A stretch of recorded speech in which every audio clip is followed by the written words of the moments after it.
Bismillahirrahmanirrahim. Merimdu, rayimdu Allah Ta'ala'nın ismi menen. Elhamdülillahillezî farada aleyna siyame şahr Ramazan. Ramazan ayının orozosunu tutuğa bizlerge farz kılgan Allah Ta'alaga çeksiz maqtawlar bolsun. Vessalatu vesselamu ala seyyidina ellezî senne lana qiyame şahr Ramazan. Ramazan ayının orozosunu, keçelerini uykusuz ibadat menen ötközүүgө bizlerge sünnet kılıp kaltırıp ketken Peygamberimiz sallallahu aleyhi ve sellem'ga Allah Ta'ala'nın salamdары jana salavattары bolsun. Assalamu aleykum ve rahmetullahi ta'ala ve barakatuh. Hurmattуу agayiniler, hoş gelipsizler. Allah Ta'ala basıp gelgen kadamlarыңыздарга көптөгөн соопторду насip кылган болсун. Tutkan orozolaryňyzdy Allah Ta'ala kabul kılgan bolsun. İlim alууга kelipsizler inşallah. Mana sizler menen bugün Ramazan ayın orozosu kündörüdө Perzent amanat degen temada sizler menen süйлөшөбүz inşallah. Anda emесе сабагыбызды баштасак, сабагыбыздын темасы Perzent amanat degen сабактын темабыз ушул. Ramazan ayıda ушул теманы тандап алганыбыздын негизги себеби бизде мына Московский исламский институтта илим борбору бар. Şeyh Muhammed Sadık Muhammed Yusuf atınдағы bilim берүү жана агартуу борбору бар. Ушул жерде бизде кыргызча, өзбекчө, тажикче жана орус тилде курстарыбыз бар. Ушул курстарга катышкан агайынелерибиз, эже карындаштарыбыздын сунуштары менен перзент тарбиясы жөнүндө бир ушундай илмий көрүшүүлөрдү кылсак деген сунуш түшкөн. Ошондуктан биз Ramazan ayında ушул теманы тандап алып, сиздер менен ушул темада иншалла баарлашабыз деген үмүттөбүз.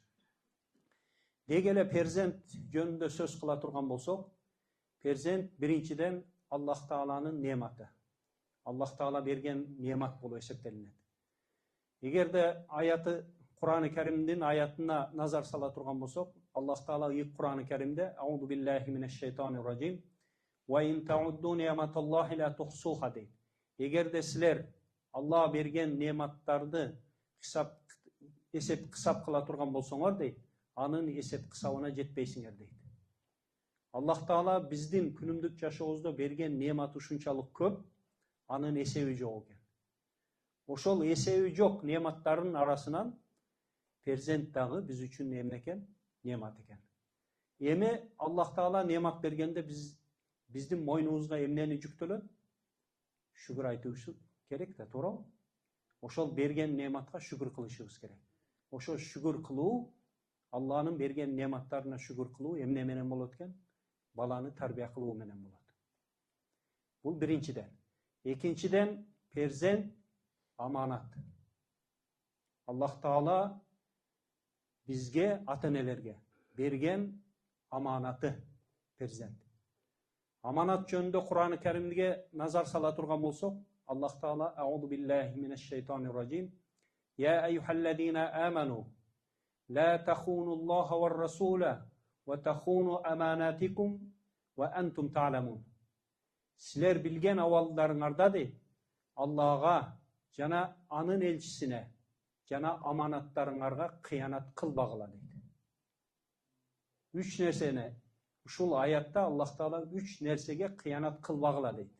Биринчиси Аллага кыянат кылбоо, экинчиси Пайгамбарыбыз саллаллаху алейхи ва салламга кыянат кылбоо. Үчүнчүсү insanдар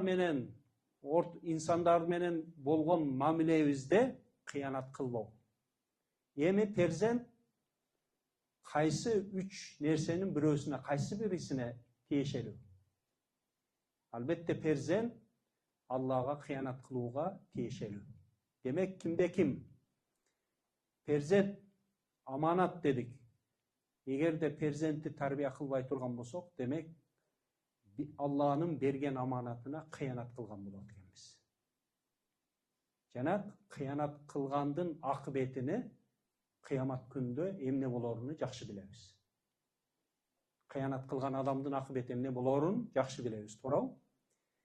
Bu ekinchiden. Üçüncüden Allah Taala kız perzent bolsun, oğul perzent bolsun. Allah Taala ıyık Kur'an-ı Kerim'de perzenti belek deydi. Allah ıyık Kur'an-ı Kerim'de Euzu billahi mineşşeytanirracim. Lillahi mulkus semavati vel ard. Asman menen jerdin mülkü жалғыз Allah Taalaga gana taandık. Asman menen mülktün iyesi kim? Japadan жалғыз Allah. Yahluqu ma yasha, kalagandı yaratat deydi. Yahabu liman yasha'u inatha, kalagan adamga kız perzentni belek kılıp beret deydi.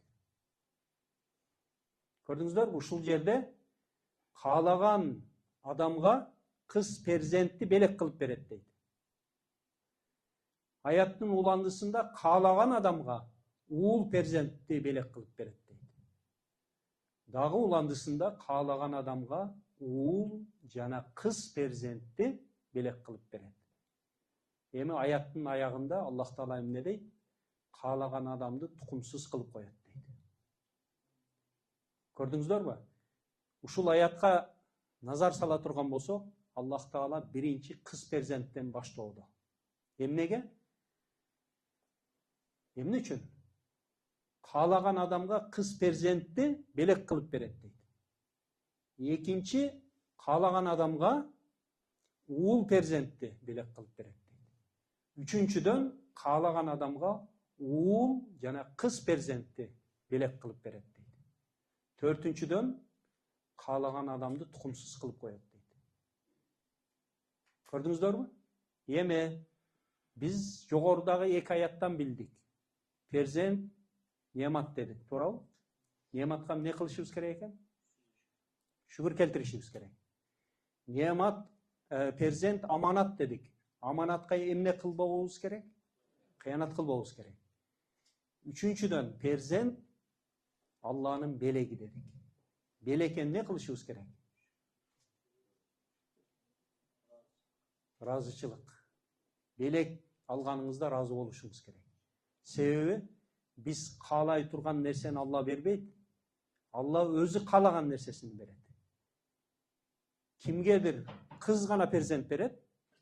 Uul perzent berbeydi. Kimgedir uul gana perzent beret, kız perzentini berbeydi. Kimgedir uul kız perzentni koşup beret. Kimdi tukumsuz ham kılıp koyuшу мүмкүн. Demek, урматтуу ага энелер, мына ушул аятка көңүл бура турган болсок, Аллах Таала пайгамбарыбыз саллаллаху алейхи вассалам өзүнүн куттуу хадисинде kız perzent Allah'ın mehrim rahimi deydi. Uul perzent Allah'ın nemati deydi. Gördünüzler mi? Oşun için Allah Taala kız perzent Allah'ın rahmatı, mehrim rahimi bolgonduktan uşul ayatta birinci kız perzentni belek kılıp beret dep uul perzentten aldın koyuуда. Эми темабызга келе турган болсок, perzent ата-энеге Allah Taala tarafından verilgen amanat. Bu Allah Taala bergen amanat sözü Arap dilinde işenip tapşırılgan nersege emne dey? Amanat. Demek Allah Taala bizge işenip tapşırıp koygon perzent biz üçün Allah'ın amanatı olur. Yeme Allah Taala'nın amanatına kıyanat kılbastan kanday kılıp saktaymiz bu amanatты. Alımdarımız aytat, kimdekin kaysı bir ata-ene öz perzentin tarbiya kıla turgan bolsa, Allah bergen amanatка kıyanat kılbastan saktagandыгы болот deydi. Yeme bu jerde dagы bir суроо пайда болот. Oşol perzentin tarbiyasını kaçan başlayız? Tarbiyanın başatı kaçan başlalat? Degen surooda kaçan başlayız? Mına uşul prezentatsiyanın en tömönünde Malik ibn Nabi rahmetullahi aleyhi bir adamdın balası törölüp, uul perzenti törölüp, 4 ay olganda kelip, uşul perzentimden tarbiyasını kaçan başlayın dep suroo bergen eken de. Oşol suroого Malik ibn Nabi rahmetullahi aleyhi emne dep жооп берген экен? Keç kalıpsız degen eken. 4 aylık нәрестеге кеч калыпсыз деген экен. Демек, Малик ибн Наби şu суроого жооп качан башталыш керек дегенде, перзент төрөлбөстөн алдын башталышы керек өзү негизи. Мына ошол Малик ибн Набидин сөзүн окуйлук. Кечигип калыпсыз дейт. Баланы тарбиялоо, эрте балалуу болгонго чейин, ал тургай үйлөнгөнгө чейин башталат дейт. Мына жерде ага инилерибиздин арасынан бойдоктор бар да. Ким бойдок? Кол көтөрүңүздөрчү. Машалла. Бойдоктор аз экен, а? Көпчүлүк үйлөнгөн экен да. Эми мына сиздерге бойдок инилериме ушундай бир насаат: үйлөнүүдөн алдын болочок балдарыңыздардын, перзенттериңиздердин энесини тандоо дегени. Бизде үйлөнүүдөн алдын кандай критерияларга, кыздын кандай критерияларга көңүл бурабыз? Не деп тандаганбыз өзү?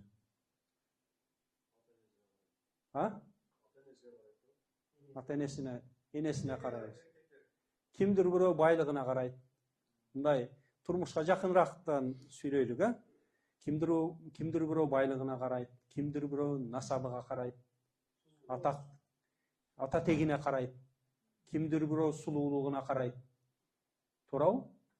Эми пайгамбар саллаллаху алейхи ва салламдын куттуу хадисинде биз үммөтүнө калтырып кеткен осуяты бар. Тункахул мар'ату ли арбаин дейт.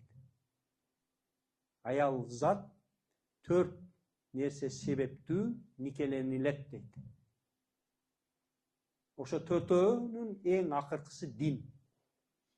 Динчил аялды тандагының дейт. Биринчиси байлык, сулуулугу жана ата теги. Байлык кимдир бирөө бай болушу мүмкүн, туурабы? Аллах Таала алып коем десе, бир заматта алып коюшу мүмкүн байлыкты.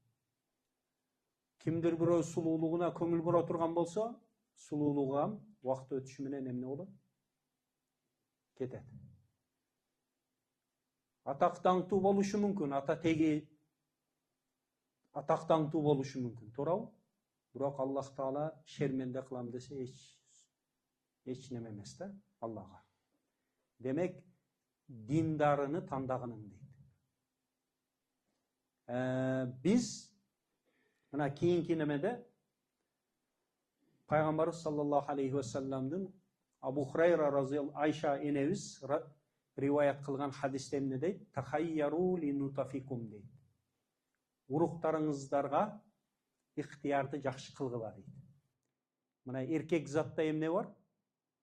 Uruq var. To'g'rimi? Эми ошол урукту каерге эгиш керек? Кандай жерге эгиш керек? Мол түшүм бере турган жерге эгиш керек да, туурабы? Куруп калган, суусу жок жерге эксеңиз, түшүм бербейт да, туурабы?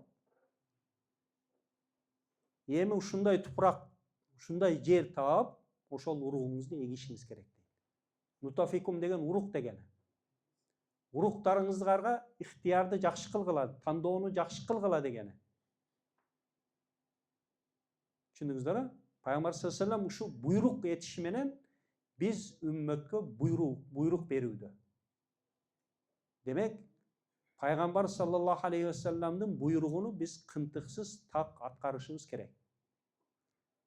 Демек, үйлөнбөгөн бул жерде инилериме айта турган насаат: уруктарыңыздарга ихтиярды жақшы кылыңыздар.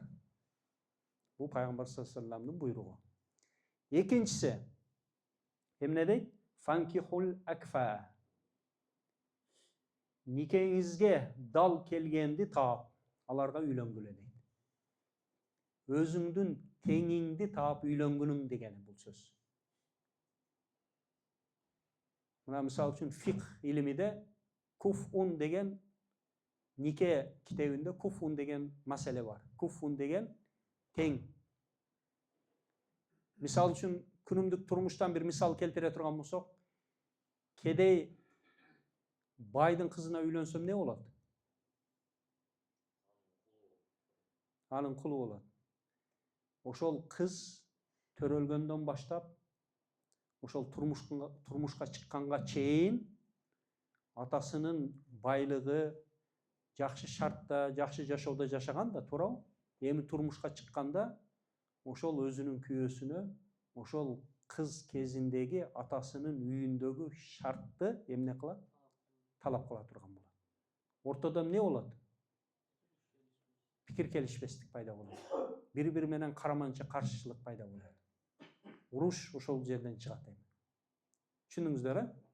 Бул дегени кембагал байдын кызын албасын деген эмес. Бирок ушул куфун деген маселе бар. Пайгамбар саллаллаху алейхи ва саллям куттуу хадисинде мына ушуну айтмакчы. Эми аркага кайта турган болсок, перзент тарбиялоонун ар бир этабынын өзүнүн тарбия эрежелери бар. Бул тарбия эрежелери баланын өсүүсүнүн этаптарына туура келет. Исламий тексттерди талдоо менен төмөндөгүдөй жыйынтыкка жетишүүгө болот. Мисалы үчүн бала тарбиялоо ушул 6 этаптан өтөт экен. Кур'ан Каримдин аяттарыны талдап чыккан алымдарыбыз жана пайгамбарыбыз саллаллаху алейхи ва салламдын куттуу хадистерини талдап чыккан алымдарыбыз перзент тарбиялоо ушул 6 этаптан өтөт экен. Мына биринчи этап. Никеге чейинки этап. Жубайлардын экөөнүн тең жакшы тандоосу. Мисалы үчүн кыз боло турган болсо, кыз турмушка чыгуудан алдын өзүнүн болочок балдарынын атасыны тандоо укугу бар дегени. Түшүндүңүздөр, э? Байдын баласына тиейин, атак даңктуунун баласына тиейин деген эмес. Мен келечекте балдарымдын атасы кандай ата тандашым керек деген максат коюш керек. Түшүндүңүздөр, э?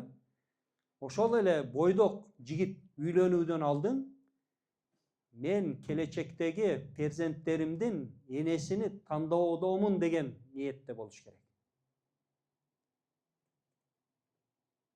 Бизде критериялар не болуп калган? Алмашып калган да. Мына ушул шариаттын көрсөтмөсү, пайгамбарыбыз саллаллаху алейхи ва салламдын сүннөтүдөгү көрсөтмө мына ушундай болуш керек.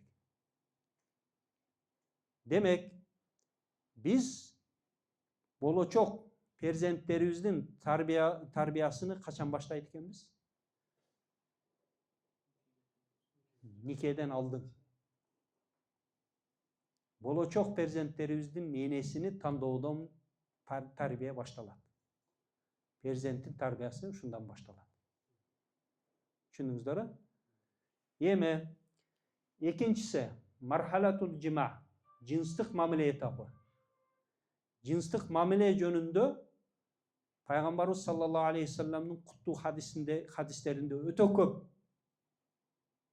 насааттар бар. Ошол жынстык мамиле кылбоодон алдын пайгамбарыбыз саллаллаху алейхи ва саллам өзүнүн куттуу хадисинде көрсөткөн дуаны окушубуз керек деген.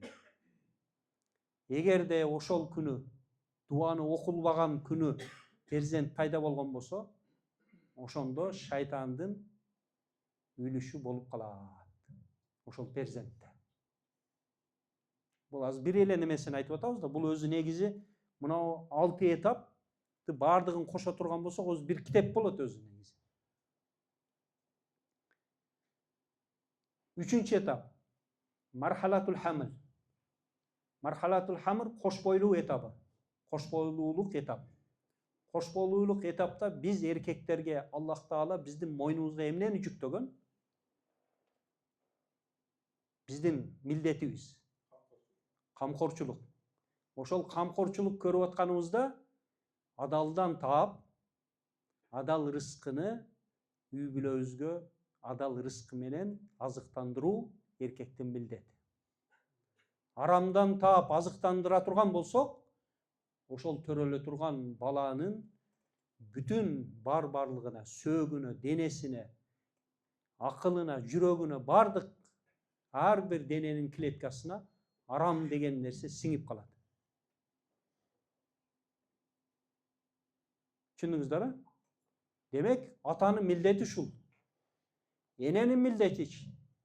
Эненин милдети көбүрөөк ар түрдүү ушак сөздөрдөн оолак болуп, зикир менен алек болуп, Куран менен алек боло турган болсо, ошол төрөлө турган перзент келечекте иншалла алымдардан, карылардан болот деген. Салих перзенттерден болот. Түшүндүңүздөр? Бул жөнүндө ham сөздөр көп өзү негизи. Кыска гана өтөбүз. 4-нчү этап, төрөлүү этапы. Бала төрөлгөндөн кийин Пайгамбарыбыз саллаллаху алейхи вассаламдын куттуу хадистеринде көптөгөн көрсөтмөлөр бар. Ата-эненин милдеттеринен оң кулагына азан айтуу, сол кулагына икамат айтуу. Жана жакшы исим тандоо. Туурабы?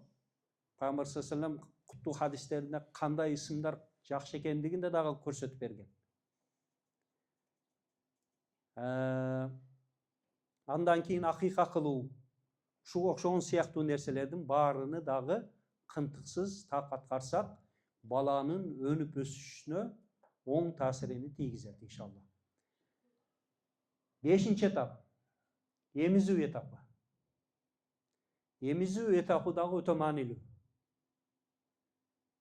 Эне өзүнүн сүтүнү берүүсү менен өзүнүн жүрөгүндөгү болгон мээрим райымын жана жүрөгүндө болгон сүйүүсүн дагы сүтү менен кошуп берет деген.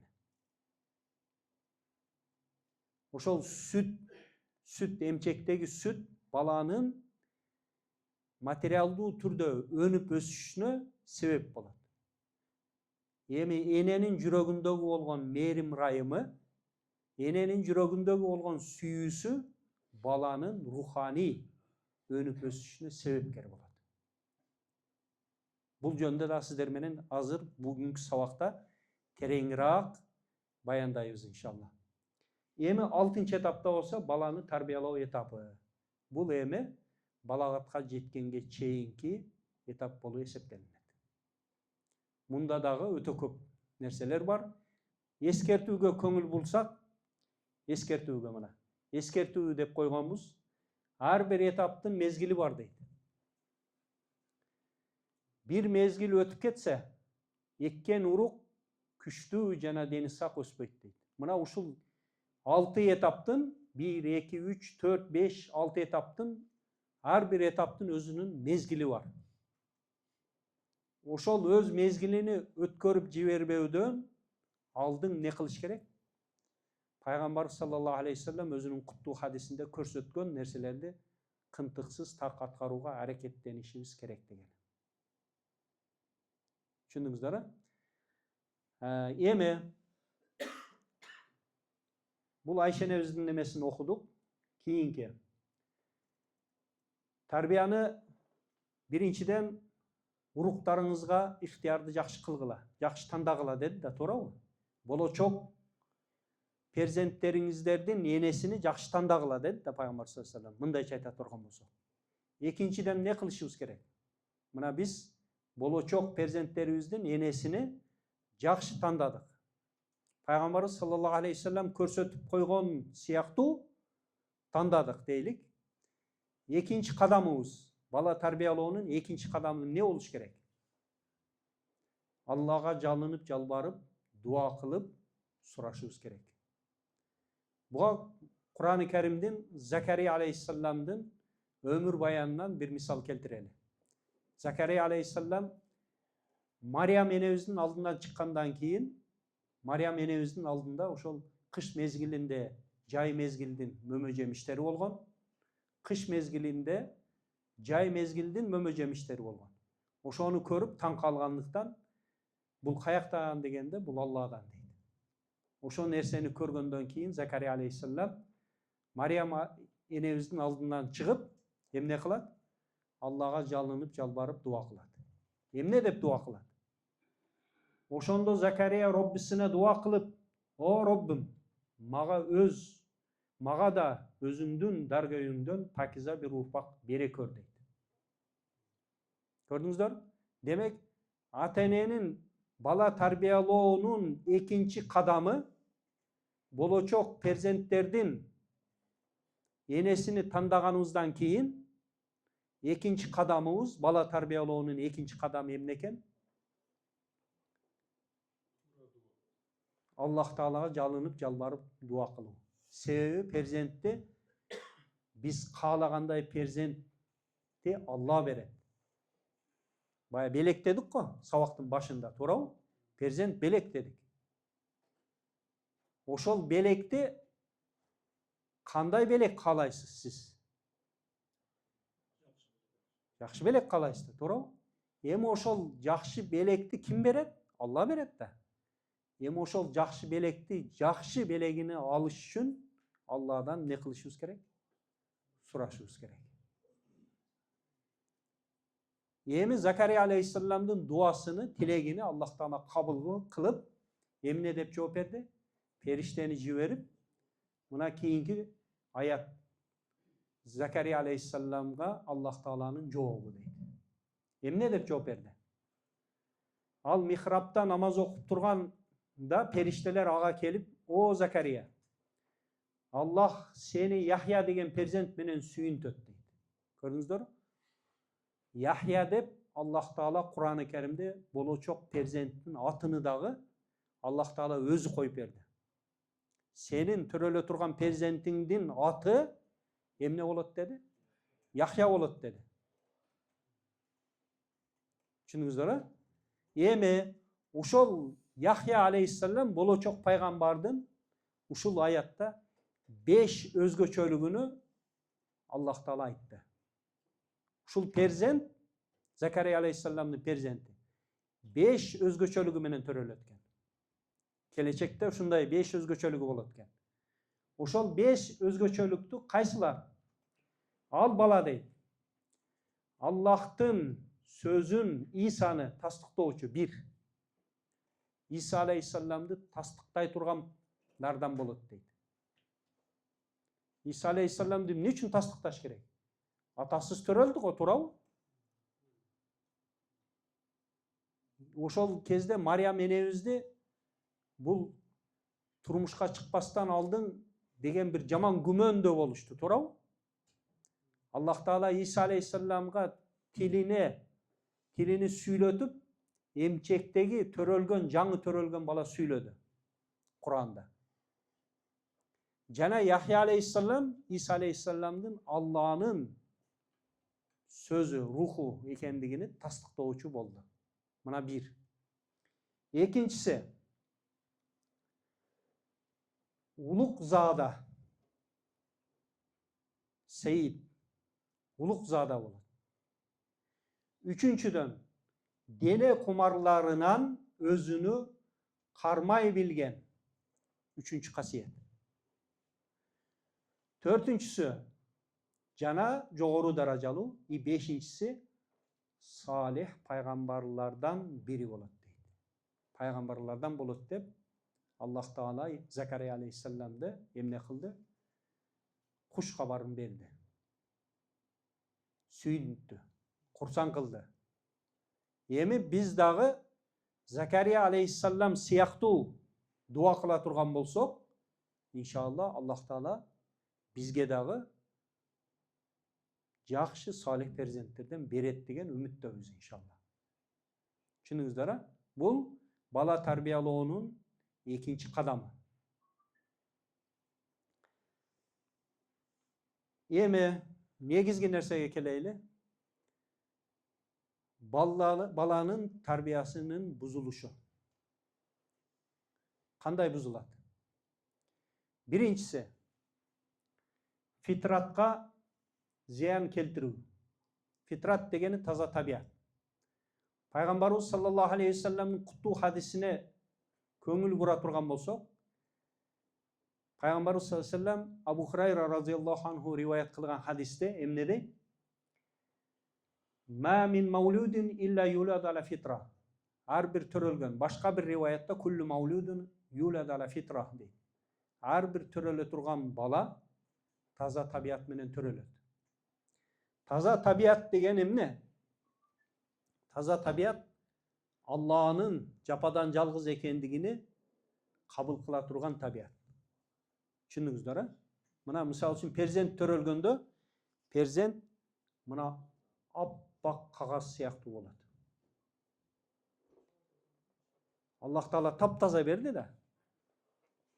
Kayсы үй бүлөдө törölbөsүn, kayсы dinde törölbösүn, kayсы ulutta törölbösүn, Allah Taala her bir atenege perzentti taptaza kılıp beredi.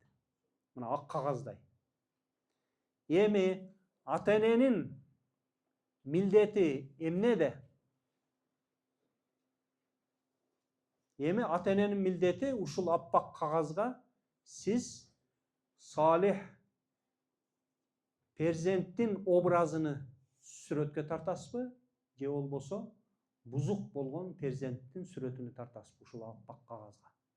Мына ушул атененин милдети ушунда. Жакшы тарбия кылышыңыз менен ушул аппак кагазга салих перзенттин сүрөтүнү тартасыз.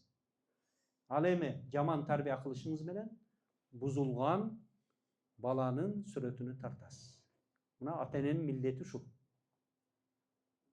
Düşündüңүздөр, ha?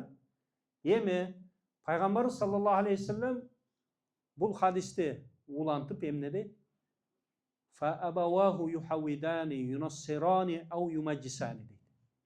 Бирок ата-энеси эмне кылып коет ал перзентти? Жөөттүн дининде.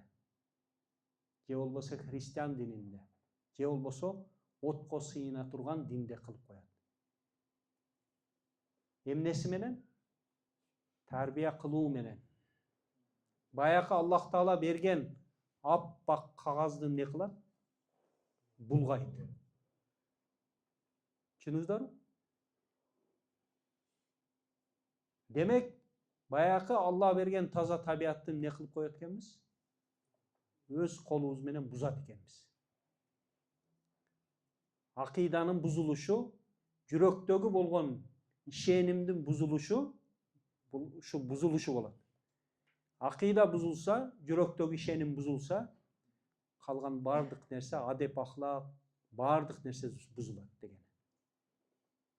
Эми Пайгамбарыбыз саллаллаху алейхи вассалам ушул нерсе үммөткө түшүнүктүү болуш үчүн күнүмдүк турмуштан bir тирүү bir мисал келтирүүдө. Бул кандай мисал? Хадисте эмне дейт? Кама тунтажул бахимату бахиматан жамаа. Hal tuhissuna fiha min jada'a deydi. Mana şu yerde bul bütünдөй bir januardı tuğan hayvan siyaktуу deydi. Anın kulagı menen murdu kesilgenini sezdiңер беле deydi. Misal üçün januar balasını törөгөндө murdu kesilgen, kulagı kesilgen törөйбү? Törөбөйт да, туурабы? Эми ошол жануар өз баласыны төрөгөндөн кийин ошол жануардын ээсин не кылат? Ээн салып кулагын кесет. Туурабы? Биз дагы ушул жануардын ээси сыяктуу эле өзүбүздүн перзентибиздин мурдуну кесип, кулагын кесип коет экенбиз. Баякы таза табиатты тарбия, жаман тарбия кылуубуз менен Алланын берген таза табиатын бузат экенбиз. Мына тарбиянын бузулушу ушудан башталат экен. Эми биздин перзентибиз балагатка жеткенден кийин баякы жаман адеп ахлагын көрүп, Аллахым, мен мындай перзентти каалаган эмес элем го дейбиз да, туурабы? Перзентибизден наразы болобуз. Туурабы? Ошол перзентти ким бузду деген суроо. Ата-эне тарбиясы менен бузду деген. Өзүдөн күнөөнү издебей атабыз да, ата-энелер. Биринчи перзенттин тарбиясынын бузулушу бул биз себепкер, биз өзүбүз болобуз. Себеби Аллах Таала перзентти таптаза берди. Түшүндүңүздөр, а? Мына Perzentlerдің тарбиясының бұзылуысының birinci негізгі себебі ушунда. Экинчиси, ата-эненин балага болгон сүйүүсүндөгү исрапкорчулугу же шалаакылыгы. Мисалы үчүн, үйлөнгөн ага-энелер кол көтөрүңүздөрчү. Машалла, көпчүлүк экенбиз, бойдокторго салыштырмалуу. Бойдоктор азчылык экен, биз көпчүлүк экенбиз. Перзентиңиздерди сүйөсүздөр? Ошол сүйүүнү ким берди сиздерге? Алла берди да, туура. Ата-эне ким болбосун өз перзентини сүйөт. Эми ошол сүйүүдө кайсы бир ата-эне аша чаап кетет? Сиз кайсы бир ата-эне ошол сүйүүдө не кылат? Шалаакалыгыны көрсөтөт. Биз кайсы группадамыз? Мынау группадабы же бул группадабы? Эми карап көрүңүздөр. Эгерде бул инсандын табиятындагы бар нерсе, Аллах Таала инсандын табиятына баласыны, өз перзентини сүйүүгө мүмкүнчүлүк берген Алла. Түшүндүңүздөр? Табиятта инсандын табиятына кошуп берген ушу сүйүүнү. Ата-эне ким болбосун өз перзентин сүйөт, туурабы? Эми ата-эненин милдети перзентти сүйүүдө аша чаап кетпестигибиз керек. Жана не кылбастыгыбыз керек? Шалаакы дагы болбошубуз керек. Экөө тең аша чаап кетсек дагы, шалаакы болсок дагы, экөөнүн тең баланын келечектеги турмушуна терс таасирини тийгизет деген. Аша чаапсак не болот? Бала эрке болот. Туурабы? Баланын эрке болгондон кийин, баланын жаштык кезинден баштап жүрөгүнө менменсинүү, текеббирленүү, эгоизм деген урук дегенбиз. Түшүндүңүздөр? Бала менменсине турган, текеббирлене турган жана эгоист болуп чоңойот. Өзүбүздүн балабызга болгон сүйүүсүндө аша чаап кетишибиз менен балабыздын келечектеги тарбиясын не кылат экенбиз? Бузат экенбиз өзүбүздүн колубуз менен. Мына көбүнчө эң кичинеси кенжеси не болот? Эрке болот, а? Туурабы?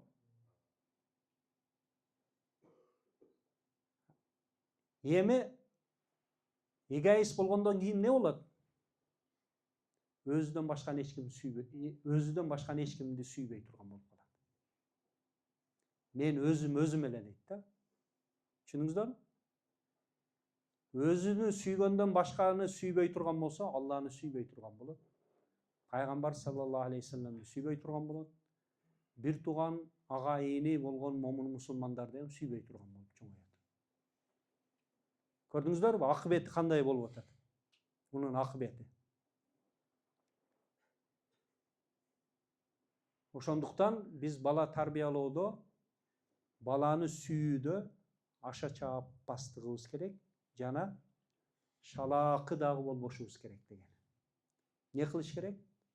Ортодогу тең салмактуулукту сакташыбыз керек деген. Бул Пайгамбарыбыз саллаллаху алейхи вассаламдын жана Кур'андын көрсөтмөсү ушул. Аша чаап кетсеңиз, акыбети мындай болот. Баланы сүйүүдө шалаакы болсоңуз дагы не болот? Акыбет. Башкача жаман акыбет болот. Түшүндүңүздөр? Эми ата-эне ушуну билбей туруп аша чаап кетсек, перзентти сүйүүдө, демек, өз колубуз менен перзентибиздин тарбиясын бузуп койгон болобуз.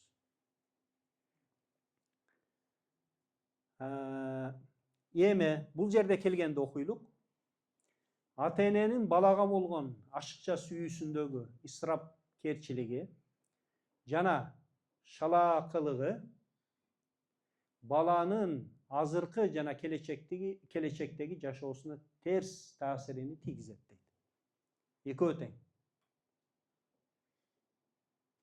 Эми биз кайсы группадабыз? Бул группадабызбы? Ата-энелер. Бул жерде үйлөнгөндөр көпчүлүк экен го, туурабы? Же бул группадабызбы? Исрапкорчулуктун натыйжасы. Ар бир бала, ар бир талап аткарылышы керек деген ишенимде болот. Менин айтканым айткан болуш керек, менин талабым кынтыксыз аткарылышы керек деген ишенимде болот. Экинчиден, үйдөгүлөрдүн баары анын кызматында болуш керек деп ойлойт. Түшүндүңүздөр? Үчүнчүдөн, ал коомдон бөлүнүп, аны жаман көргөндөрдүн жана жек көргөндөрдүн арасында болуп калат. Бул ата-эне өз перзентине аша чаап сүйүүсүндө аша чаап кеткендин акыбети ушундай болот. Эми бул биринчиден бул милдет аял затка жүктөлгөн. Себеби эне өз перзентини эмизип атканда сүтү менен анын дене өсүшүнө себеп болот. Ал эми жүрөгүндөгү болгон мээрим ырайымы менен жүрөгүндө болгон балага болгон сүйүүсүнү көбүрөөк берип койсо, перзент ушундай болуп калат. Түшүндүңүздөр? Эми шалаакылыктын натыйжасы. Сезимдерге кайдыгер болот, биринчиси. Экинчиси, өзүнү басынтылган жана алсыз сезет. Үчүнчүсү, башкалардын ар кандай кемсинтүүсүн кабыл кыла турган болот. Төртүнчүсү, адамдарды жана коомду жек көрүү, балким адамдар менен жакшы мамиледе болбогондуктан өзүн жек көрүү, өзүнү өзүн да жек көрүп калат. Бирок бул азыр 4 шалаакылыктын 4 немеси болду, себептери, натыйжасы. Бирок мындан кооптуу башка бир натыйжасы бар. Кур'ан-ы Каримдин айтымында момун мусулмандын 2 канаты бар. Биринчи канаты Алладан коркуу сезими канаты, экинчи канаты үмүт канаты. Түшүндүңүздөр? Куштун 2 канаты сыяктуу болгондой эле, момун мусулмандын дагы 2 канаты бар. Куш бир канаты менен уча алабы? Уча албайт да, туурабы? Учкан учурда дагы узакка жетпей абадан кулап түшүп, өлүмгө дуушар болот, туурабы?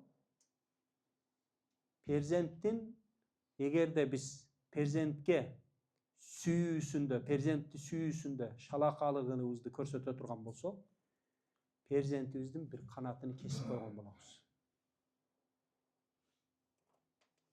Үмүт деген мынау баягы мындайча айта турган болсок, жаш мезгилинде ата-энесинен сүйүү албаган перзенттин үмүтсүз болуп калат. Күнүмдүк жашоодо үмүтсүз болуп чоңойот. Түшүндүңүздөр? Куштун бир канатын кескен сыяктуу эле биз дагы өз перзентибиздин бир канатын кесип койгон болобуз. Үмүтсүздүк эмнеге алып барат? Кайдыгерчилик жана динден чыгып кетет. Имам Тахави рахматулла алейхи дейт: "Ал-амну вал-иясу янкулани анил милла" дейт. Амын деген эмне дегени? Өзүнү Аллах Тааланын жазоосунан кутулганмын деп эсептөө менен үмүтсүздүк дейт. Динден чыгара турган нерсе дейт. Бул жөнүндө эми сиздер менен кеңирээк башка жерде сүйлөйбүз, иншалла.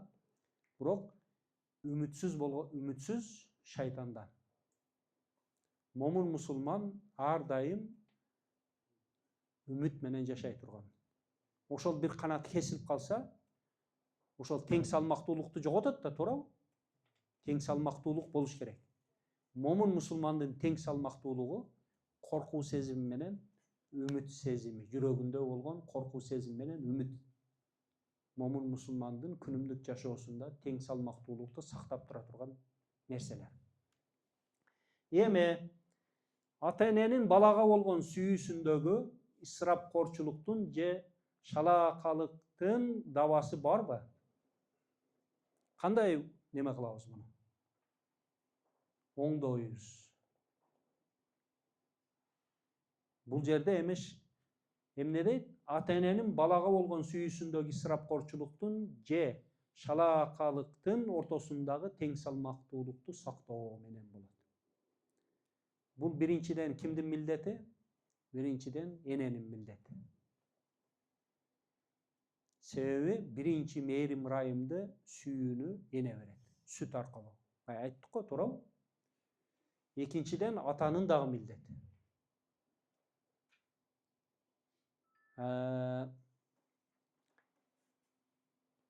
Ошондуктан бул жерде ислам мээрим жана сүйүү көрсөтүүдө бул тең салмактуулукту сактоону энени жооптуу деп эсептейт. Ошондой эле балдарына кам көрүүнү энеге жүктөдү дейт. Болду, энеге жүктөдү деп биз эркектер сенин милдетиң экен деп четте калбашыбыз керек бирок. Түшүндүңүздөр, а?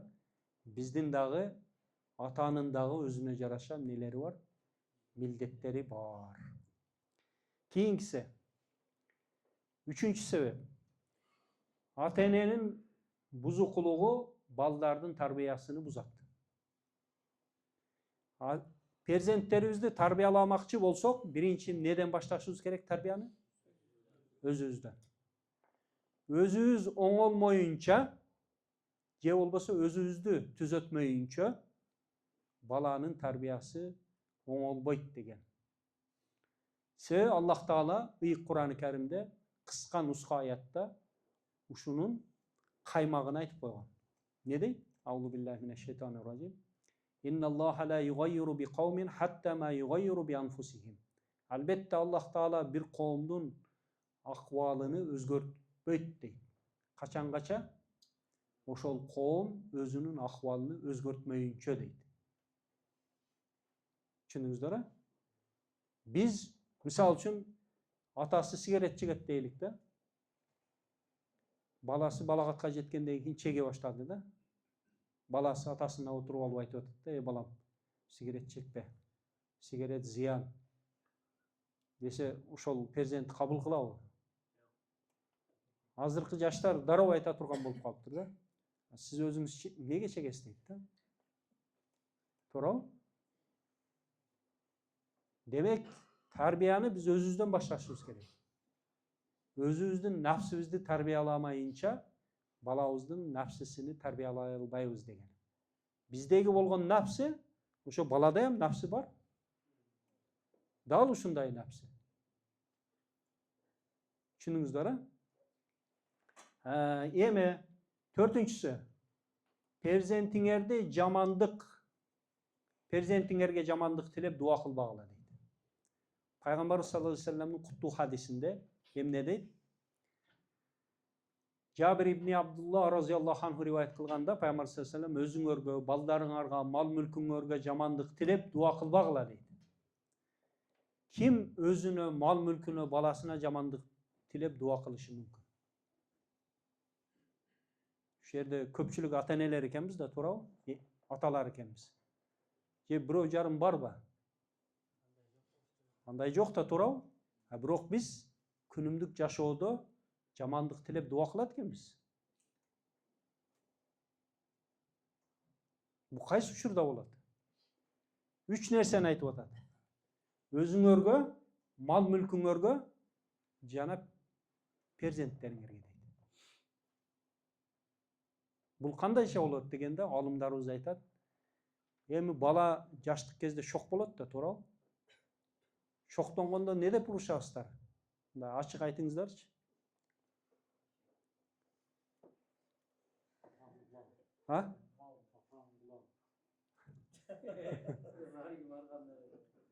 Не деп урушасыздар? Ачык айта бериңиздер. Kökmeye. Buna уже sekin baştalып atat. To'g'rimi? Emi kimde kim kökmeye dese, anda mesela Peygamber sallallahu aleyhi ve sellem'in hadisinin ulandısına kulak salalar. Ne deydi o Peygamber sallallahu aleyhi ve sellem?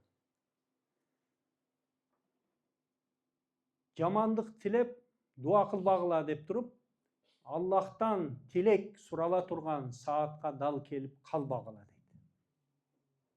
Allah Taala şu tileklerdi kabul kıla turgan saat var. Ошол saatка siz перзентиңизге көкмее деп айтқан болсоңуз, ошол saatка dal kelip kalsam ne болот? Ошол көкмее болот деген. Түшүндүңүздөр? Мына ушуну биз ата-энелер оозубуздан чыгып аткан сөзгө этият болушубуз керек. Кылдаттык мамиле кылышыбыз керек. Этият болушубуз керек. Неге? Мына Мекке шаарындагы Масжидил Харамга имам болгон бир имамга суроо бериптир да. Сиз ушул имамгерчиликке кандай жетиштиңиз десе, мен кичинелик кезимде дейт, жаш кезимде, бала кезимде дейт, мен өтө шок элем дейт. Менин апам урушканда Масжидил Харамга имам болуп кеткениң деп урушат эле дейт. Көрдүңүздөр? Мына энемдин дуасы менен мен имам болуп отурамын дептир. Ошондуктан ушу нерсеге этият болушубуз керек. Анан баягы биздин тилегибиз кабыл болгондон кийин, Аллах Таала тилектерди кабыл кыла турган саатка дал келип калгандан кийин, ошондой болгондон кийин анан биз айтабыз да, мындай бала биздин уругубузда жок эле, бул кандай болуп калды? Бул каяктан пайда болду дейбиз да, туура? Көрдүңүздөрбү? Ата-эне өз колубуз менен өзүбүздүн перзентибиздин тарбиясын бузуп коет экенбиз. Мына ушундан этият болушубуз керекпиз. Түшүндүңүздөр? Эми ушундай болуп калды дейлик. Кантип өзгөртүүгө болот? Жолу барбы өзгөртүүнүн? Алладан тилеш керек, туура? Тахажжуд намаздарга туруп, пешенени саждага коюп, Алладан жалынып, жалбалып, Аллахым деп тооба келтиришибиз керек. Биринчи күнөөнүн башаты ким болуп атат? Биз өзүбүз болуп атабыз да, туура? Билбестен баланын тарбиясын бузуп койдук. Эми түзөтүүнүн жолу жалгыз жападан жалгыз Алланын колунда. Эми кылган ката кемчилдиктерибиздин тообасыны кылышыбыз керек дагы, Алладан ошол баланын тарбиясыны оңдоону сурашыбыз керек. Түшүндүңүздөр? Эми акыркысы, бешинчиси. Ата-энеңер силерди тарбия кылгандай балдарыңарды тарбия кылбагыла.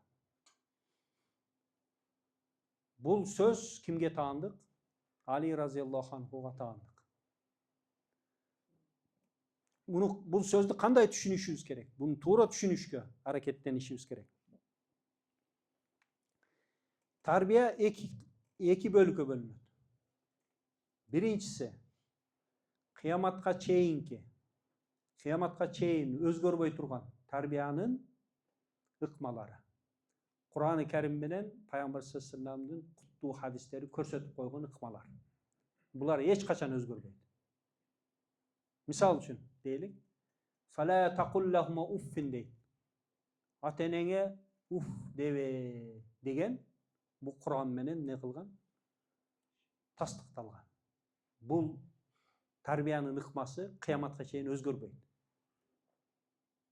Уф деген не дегени? Уф, ушу силерден тойдум дегени. Уф, ушу силер мени жадаттыңар дегени. Уф, ушу бардык көйгөйлөр силердин айыңардан дегени. Түшүндүңүздөр?